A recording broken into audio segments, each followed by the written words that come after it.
se poser la question de savoir, avec l'apparition de tous ces véhicules à faible émission, s'il existe des règles de circulation ou des autorisations spécifiques aux véhicules électriques. Alors, pour les scooters électriques et les motos électriques, ils ont des autorisations de circulation et de stationnement spécifiques. S'agissant de la circulation, depuis un décret du 24 novembre 2020, ils ont la possibilité d'emprunter d'autres voies réservées normalement à d'autres voyageurs, c'est-à-dire emprunter des voies réservées à la circulation des bus ou des taxis. On peut se dire qu'avec l'apparition et la mise en œuvre de ce décret, tous les véhicules électriques peuvent emprunter dans n'importe quelle ville en France une voie de bus. Ce n'est pas le cas, c'est à chaque mairie de décider si oui ou non ces véhicules pourront emprunter les voies de bus dans chaque ville. C'est-à-dire que chaque localité a le pouvoir de décider.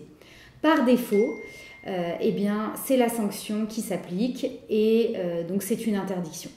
Pour Paris, la question n'est pas vraiment tranchée, mais on pense que la mairie de Paris n'accordera pas ce droit-là, puisque son but est de privilégier les transports en commun, même si c'est toujours plus agréable dans une ville qu'il y ait plus de véhicules et notamment de deux roues à faible émission. S'agissant du stationnement, et comme tous les véhicules électriques, c'est-à-dire que ça ne concerne pas simplement les deux roues, les scooters et les motos peuvent se stationner gratuitement. Je rappelle que depuis septembre 2022, ils avaient l'obligation de payer une redevance de stationnement, mais ce n'est plus le cas s'ils sont électriques. Il suffit qu'ils s'inscrivent sur un site pour enregistrer leur véhicule et ils ont un droit de stationnement. Et j'ajoute que depuis septembre 2023 à Paris, ils n'ont plus l'obligation de ressortir un ticket.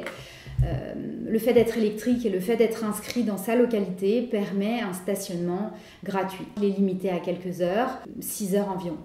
L'intérêt de faire appel à un avocat, c'est en cas de verbalisation de ces véhicules de roue. Soit parce que vous avez circulé dans une voie de bus et que vous estimiez que vous étiez en droit de le faire, soit parce que, par exemple, vous avez été verbalisé pour un stationnement impayé alors que vous estimez que vous ne devez pas régler cette redevance. L'intérêt de prendre un avocat, c'est de voir avec lui s'il existe des vices de procédure susceptibles de faire annuler ce PV ou tout simplement sur le fond, s'il existe un moyen de rapporter la preuve contraire.